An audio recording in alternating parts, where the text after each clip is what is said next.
Hi, everyone, and welcome to the Code Clarity podcast. I'm Rina. And I'm Jean. Today, Rina, I want to talk to you about a recent case that was published where there was a meeting that had a sign outside it saying cocktails, meeting and dinner. Right. A lot to unpack there. Let's start at the beginning. Whose meeting was this then? I presume it's a UK pharma company. Yes, it was a UK pharma company. It was Chroma Pharma, and it was their launch symposia, or it was Chroma Pharma's launch symposia. I should correct myself. Part of the defence was it wasn't actually the UK company's meeting. Oh, okay. So they were having a lunch symposia. It was organised by the Austrian affiliate, and it was taking place in Monaco. And it was a lunch symposium for one of their products, while a congress, a third-party congress, was taking place in the same area.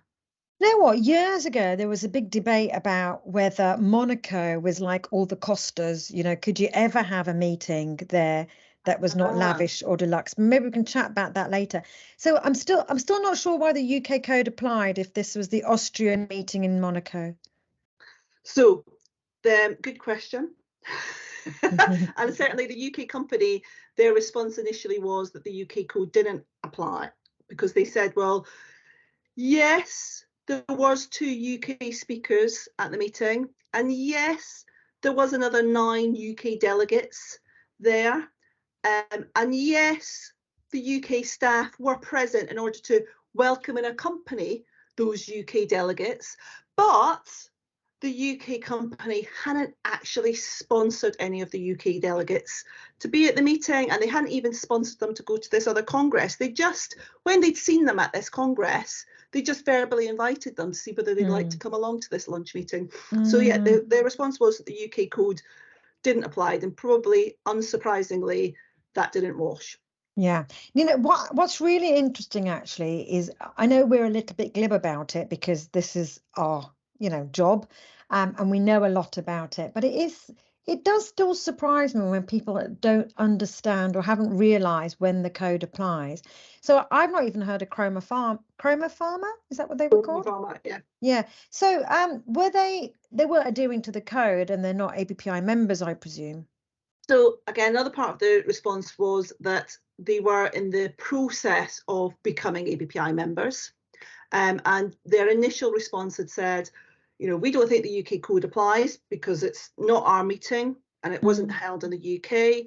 And once we become members, we will, of course, accept the jurisdiction of the PMCPA, but we're in the midst to do it. Now, I don't know, this is just me making it up, because part of the case report is there then popped up another complaint that was exactly the same. So the complainant, and I would suspect that the complainant got this initial response from the company and said, okay, well, if you're not going to accept the PMCPA's jurisdiction, then we'll go to the MHRA. And they went to the MHRA and they gave exactly the same complaint to the MHRA. Yeah. And again, unsurprisingly, the MHRA then came to the PMCPA and said, we've received this, would you mind looking at it? So there's 2 case numbers because of that, but it's the same complaint. So that's really interesting. I actually need to read up on the constitution on this bit, but it means that poor old Chroma Pharma got the same breaches and the same amount of, well, I was going to call it fine, but they don't call it fine, they call it administrative charges, but they've had to pay out twice, basically. Well, there's 2 case numbers on it, but there's one ruling. So. Yeah. Oh, okay. All right then. Oh dear, poor them. Yeah.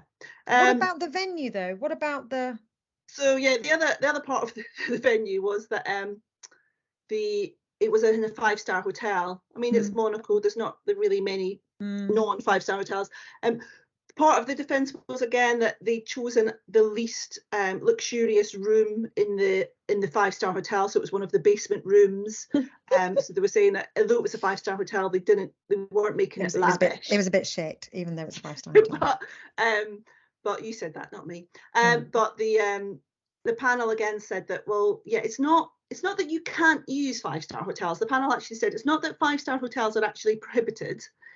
It's to do with the impression, and that there were other non-5-star hotels or non-5-star venues available in the same area, at the same time. So actually the impression, and it was the impression of using a 5-star venue, it was the impression of the sign, which I have to say, there wasn't actually any cocktail served. The meeting itself was an educational meeting. What? Misleading. And and the company said, well, it wasn't us, we didn't put that sign up, it was the hotel staff put it up. But the panel said, well, you're responsible for that meeting. You should have taken those signs down. You should have made clear to the hotel staff that that is not appropriate signage for a pharmaceutical So meeting. is it fair then to summarise this with know when the code applies, do a bit of checking before your meetings, like the signage and the rest of it, and provide cocktails if you say you're gonna. No, don't do that. Don't do that. No. Yes. Okay, no.